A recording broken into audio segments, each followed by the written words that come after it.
A very warm welcome to you. It's a pleasure as always to have you join us on this edition of Almond Finance and Wealth Reports, your source for latest happenings in the financial services sector.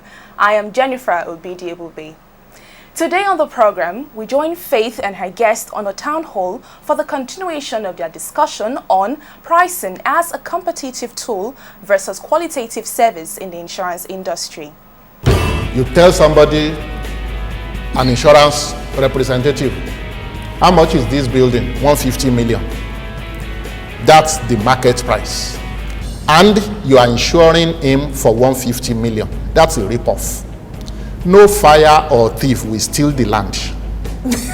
On this edition also, we bring you highlights of the 4th annual Christopher Kolade Lecture on Business Integrity that took place recently at the venue, Victoria Island, Lagos. I had the opportunity of seeing that here we were gathering to launch something called the Convention on Business Integrity. That I would dare anyone to launch a similar convention on business corruption. And not forgetting our insurance fact file. All these and more are what we have lined up for you today, so sit back, relax and enjoy it. Details in just a moment. Please stay with us.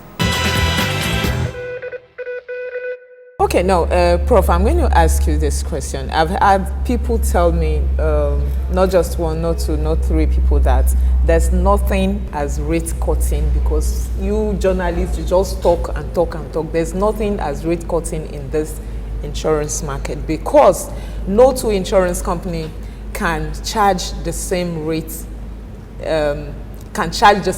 for a particular risk, because one, their administrative cost is different. Two, well, this is different, so it's not possible for them to actually arrive at the same rate. Is that correct? Very, very correct. That's what I've said earlier on. That's an opinion. Yeah. It's an opinion. Yeah, exactly. Okay. So that's the opinion. There is nothing. One, it is not all our products that are tariff products. Okay. Number two, we have situation where what we're using is rate guide. Three, the way we handle our product content. Sincerely speaking, I concluded that we make one mistake. We believe that it is only people with ACI London that will be buying insurance in Nigeria. Otherwise, go and read a policy document. By page 2, you will drop it because of the too much technical jargons that will be getting inside it. I mentioned it earlier on. Out of the 25 perils in a fast-stroke special perils policy, some companies will put only 16, some will put 19. All put together, you are not making any claim on about 10 of them, and you are paying for them. Two, if you are not discernible, when we talk about building insurance, you tell somebody, an insurance representative, how much is this building? 150 million. That's the market price. And you are insuring him for 150 million. That's a rip-off. No fire or thief will steal the land. Okay? That's so true. There is difference between the market price and insurance price. Any building with market price of, say, 150 million naira, the insurance price is not more than 50 million naira or 60 million. So where does the premium on 90 million naira go to? Apart from the fact that I told you that most of the risks are not even covered. And when these rates are indicated, the idea is that we will provide a lot of what we call customer benefits. In insurance, in a normal situation, when somebody's house gets burnt down, there must be payment for alternative accommodation. If it is a commercial property on which he is collecting rent, you pay him rent, you pay him for loss of rent. All these are the things we read. All these are the things that are supposed to be there. The 10% that was indicated for motor, which I will call the market agreement, different from the market rate. Market rate is 5%, which again is going down now. But I'm going to come to that. Okay, I tell you, under motor insurance, there are actually 20 benefits that are supposed to be provided with 10%. In this market, we provide just about 4. In fact, I can call it 2.5. Go and look at the payment for medical expenses. You will see 20,000 naira there. Go and look for towing expense. You will see 10,000, even if the thing happened in Ilorin and your garage is in Lagos. Okay, so what then are we really? I think what they are doing is to study the market. In a market like this, where people have not fully appreciated the benefit of insurance, the only thing you can do to penetrate is to bring the price down. So they brought the price down and they brought the benefits down. So for me, what people are paying, and that is why I took you to the aspect of combined ratio the other time. You see, there is no insurance company in this country up till this moment that has collapsed because of rate cutting. None. That will say, yes, it was cutting rates and we were telling it to. And then the only thing that will make a company to collapse is lack of professionalism. Because as you analyzed at the beginning, contribution to GDP of 0.3. Yes. Guinness and NBL in 2015, their income was about 600 billion naira. Nigeria insurance industry, the premium income is not up to 300 equivalent. See, equivalent of how much people spend on beer and water and juice. That's our whole industry. There is something I've not done. I have a small broken farm, but there is one thing I've never done since I registered that company. I've never applied to any organization saying that I must bring non-refundable deposit of maybe 30,000 or 50,000 to be enlisted. You see that in the newspapers. They will say so company, brokers are required and bring 50,000 naira. And I say, look, do they ask their lawyer to bring this before they give case to the lawyer? Do they ask their doctors to do this? Do they ask Accenture or KPMG to bring this before they patronize them? But Prof, why do you think they actually do that and they get away with it? Can you blame those companies? Because thank you. Because we are desperate. Thank you. That's the word. Yeah. Because we are narrowing our market penetration. A broker may decide not to touch any government or big corporate account, and it will still be smiling to the bank.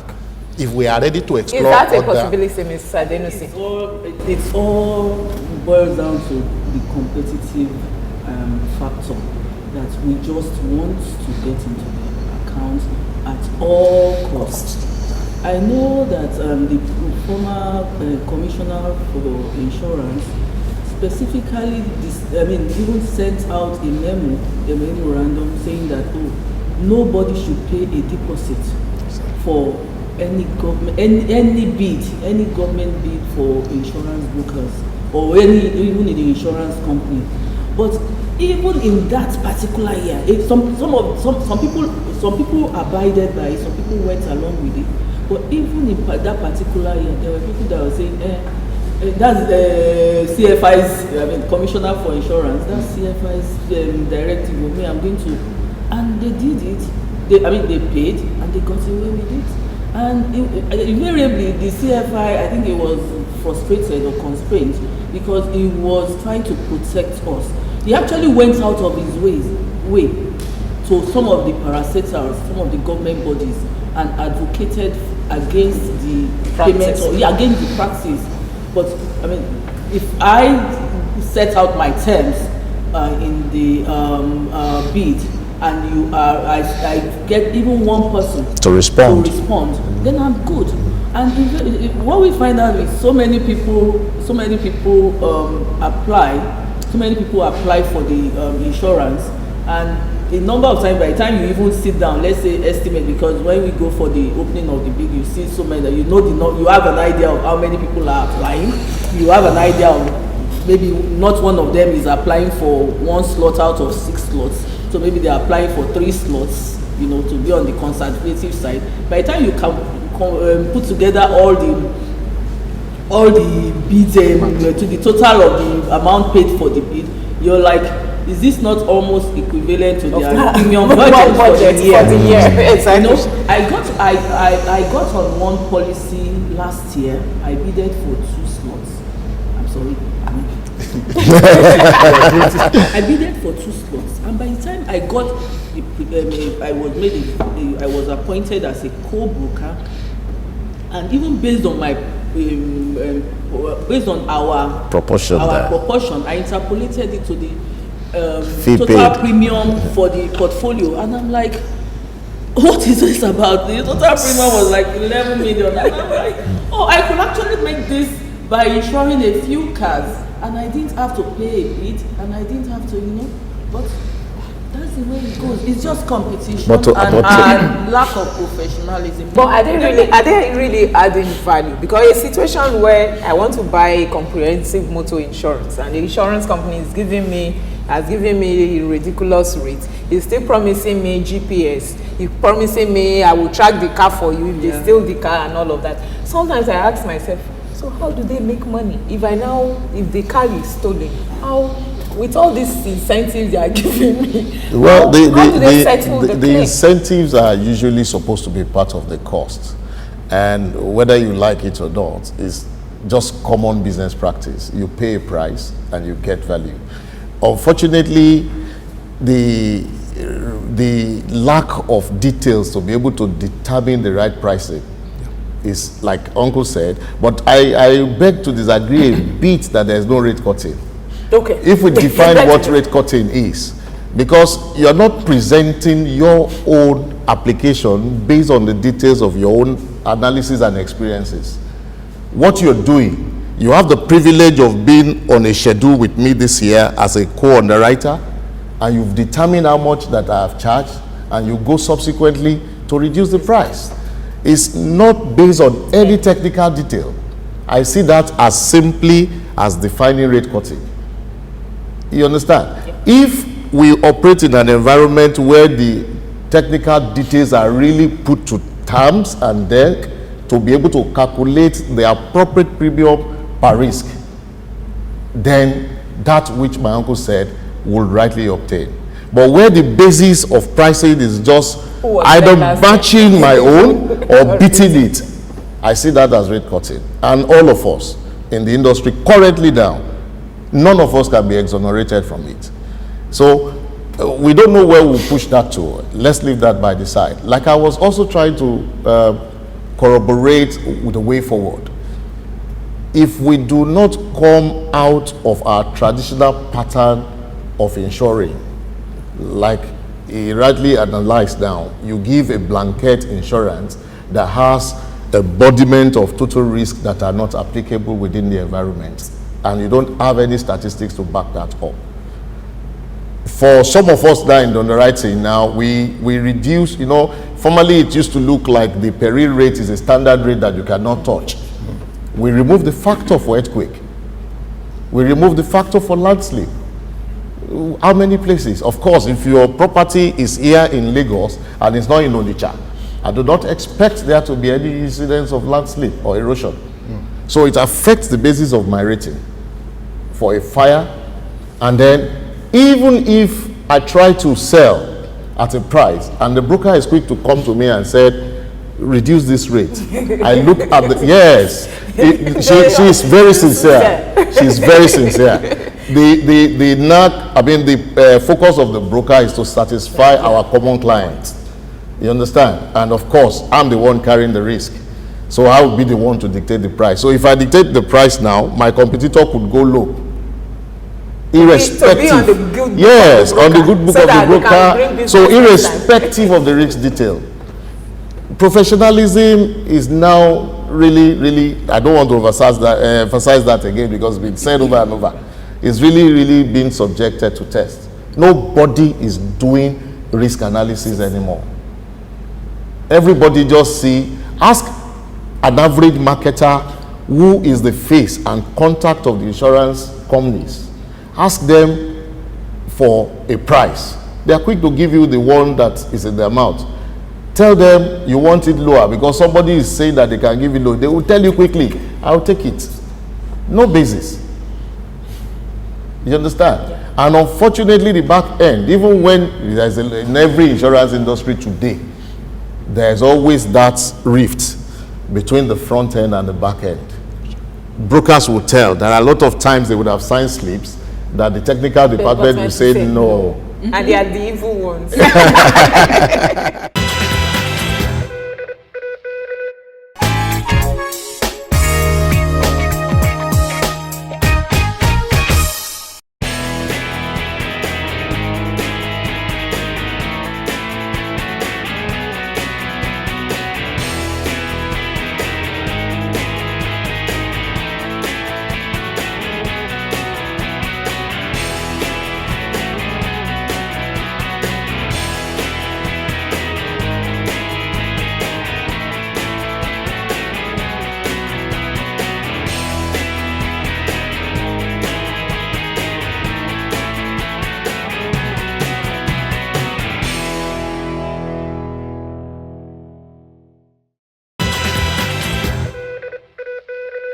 Alright, welcome back. Moving on, we bring you highlights of the 4th annual Christopher Kolade Lecture on Business Integrity, which was held recently at the venue, Water Corporation Drive, Victoria Island. The theme was, Does Business Integrity Matter? Keynote speaker was Dr. Wale Akinyemi, CEO Power Talks Limited, Kenya. As always, it was a thought-provoking session on business practices, transparency, and fair competition for players in the private and public sectors who were in attendance.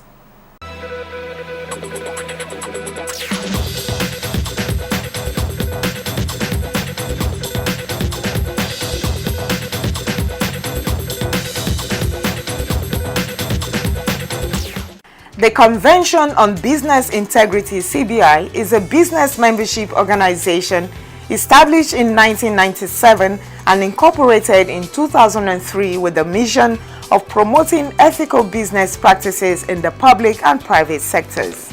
The CBI recently put together the 4th annual Christopher Kolade Lecture with the theme, Does Business Integrity Matter? At the venue, Victoria Island, Lagos.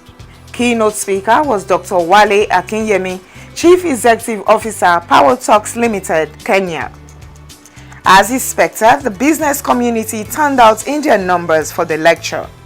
Welcoming guests to the lecture, the Acting Chairman, Governing Board of CBI, Mr. Okpeyemi Agbaje, took guests through the various private and national assignments where Dr. Kolade had excelled. Giving his brief remarks, Dr. Kolade stated that unless those who believe in integrity stand or oppose those who don't, the journey against corruption may be longer than we think in Nigeria. Integrity is what we do ourselves. We do what is right because we know it is right. But integrity is also what we stand for. We stand for what is right. Not just that we do it, but we make ourselves visible and audible so that people who want to point to examples of places where things are done well can choose us as examples. We stand for what is right. But I think perhaps the most important part of what we do in integrity in our nation is what we stand against. Because it's important to understand that many people who sponsor corruption, who do the wrong things, do so because they derive some benefit that they perceive to be in their interest. And they don't easily give up what they do simply because we think it is wrong. Unless we stand against what they do, unless we're strong in expressing opposition to lack of integrity, to bad behavior, I believe that the journey may be longer than it ought to be. In the contemporary business world, integrity is one of the most sought-after qualities not only of individuals but of companies. In his goodwill message, the special guest of honor, His Excellency Professor Yemi Oshibajo SAN, who was ably represented by Dr. Mrs. Jumoke Oduwole, Senior Special Assistant to the President on Industry, Trade and Investment, Office of the Vice President, stated that the President Buhari-led government is committed to diversifying the economy away from oil to facilitate private sector-led growth and development.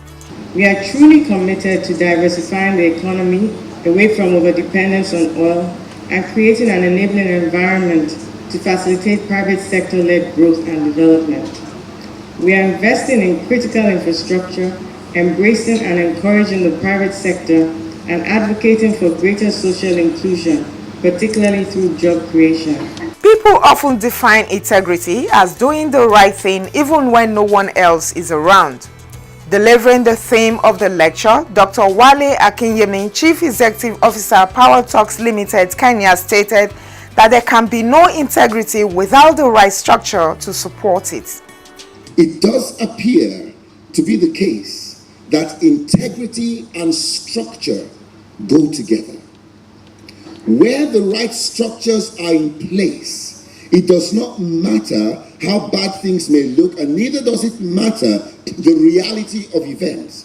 Once there's an assurance that a structure is in place that is beyond the manipulation of people for their own interests, business will continue to blossom. So does integrity matter? Absolutely yes. But there can be no integrity without the structure to support the integrity. Trust and integrity are inextricably connected. Individuals and organizations use the presence or absence of integrity to determine whether an extension of trust is warranted. The panel discussion at the lecture provided a platform for sharing practical experiences on business integrity. Panelists were Mr. Okpeyemi Agbaje, Acting Chairman, Governing Board, CBI; Professor Bolaji Owosanoye, Executive Secretary, Presidential Advisory Committee on Corruption; and Mr. Frank Aibogu, Publisher and Managing Director, Business Day Media Limited. Moderator was Mr. Olusoji Akpankpa, Executive Director, Integrity Organization, CBI. In the last 5 years, Nigeria has scored less than 2.8 points in the Corruption Perception Index. This perceived all-encompassing culture of corruption gives the impression that there is no room for anyone to operate outside its borders. A strong consensus, however, has grown that if Nigeria is to develop, the battle against corruption must be fought on all different battles, including the private sector.